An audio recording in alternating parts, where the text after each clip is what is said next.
दोस्तों, स्वागत है आप सभी का कहानी के भाग 3 में। अभी तक आपने भाग 2 को नहीं देखा है तो चैनल पर जाकर एक बार देख लीजिएगा, उसके बाद आकर के इस कहानी को सुनिएगा, तभी कहानी आपको समझ में आएगी। चलिए दोस्तों, कहानी को शुरू करते हैं। मिस हीर, आई थिंक अब काफी देर हो चुकी है, चलिए आपको घर छोड़ दूं।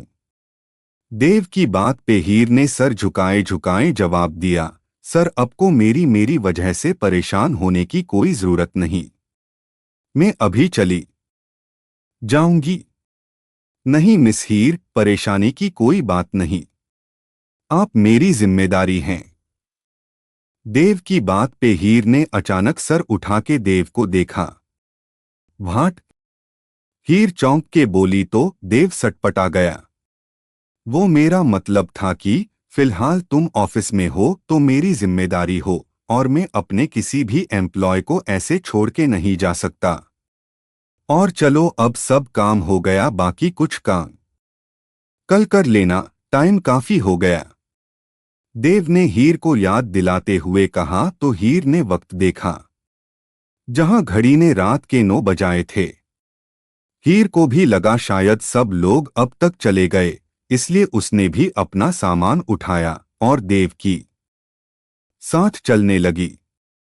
इधर अनिकेत चाचा जब घर आए तो सरला सर पे हाथ रखे बैठी थी। अनिकेत ने सरला को देखा और आसपास का माहौल देख के बोले, अरे क्या हुआ सरला, वो लोग आए थे, क्या बात बनी? इस बार तो पक्का मान गए होगे, भला हमारी रिया में कोई कमी है? और हो ना हो जरूर रिश्ता पक्का करके गए होंगे। अनिकेत ने आते ही सवालों की बौछार कर दी थी। अब सरला का सब्र का बांध टूट चुका था।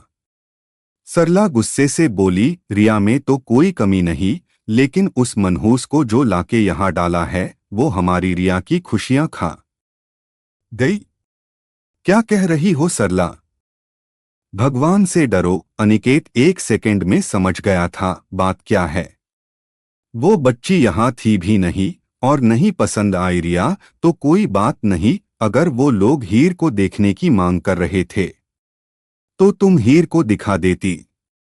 वो भी तो हमारी ही बच्ची है, उसका रिश्ता भी तो हमें ही तय करना है, तो जो काम आगे करना है वो अब क्यों नहीं? अनिकेत की बात पे जैसे सरला की भौएं तन गई थी। क्या कहा आपने?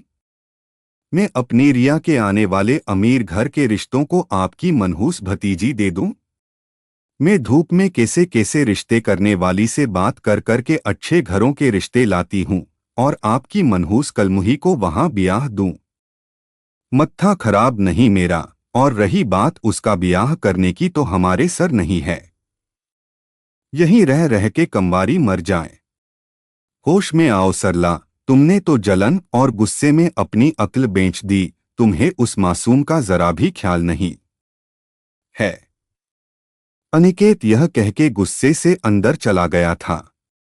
इधर हीर फिर से देव की बराबर में बैठी थी और उसका हाल खराब हो रहा था।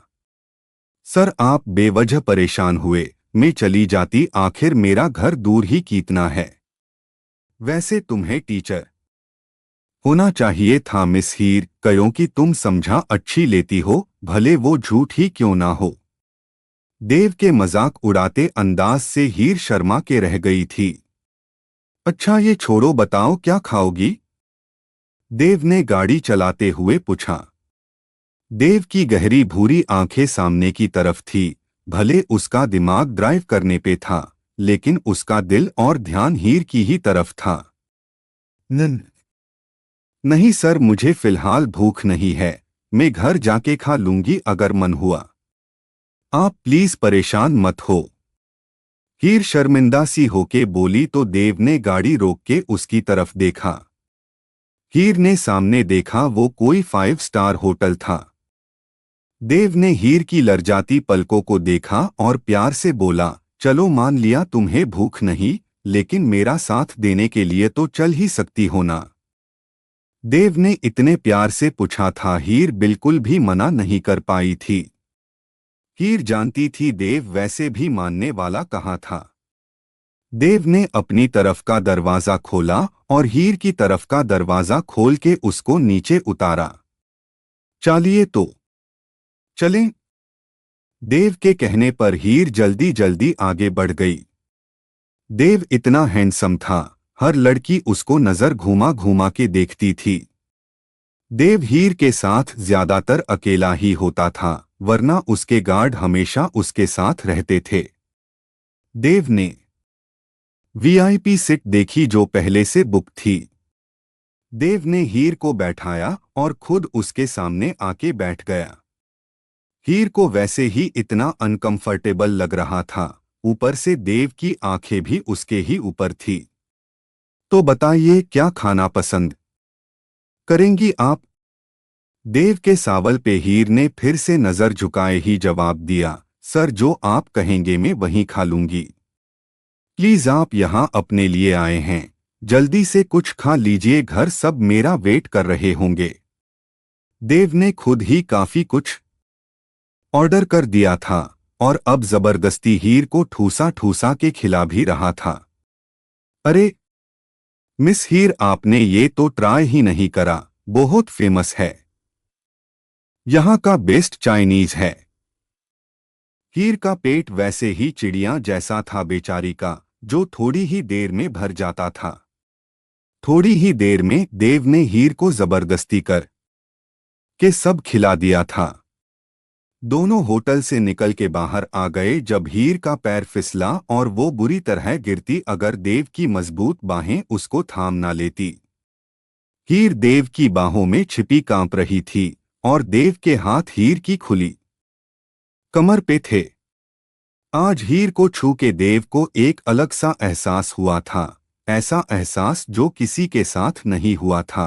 देव का दिल उसको आगे बढ़ने के लिए मजबूर कर रहा था। हीर के गुलाबी नाजुक होंठ उसको बुला रहे थे। देव से कंट्रोल करना मुश्किल हो रहा था और उसने अचानक ही हीर के सर पे अपने होंठ रख दिए और जैसे हीर सिहर उठी। दोस्तों, आप सबको यह कहानी कैसी लग रही है कमेंट करके हमें ज़रूर बताइएगा। दोस्तों, इस कहानी को ज़्यादा से ज़्यादा अपने दोस्तों के साथ में शेयर करें ताकि हम इस कहानी के सभी भाग आपको लंबी लंबी करके दे सके।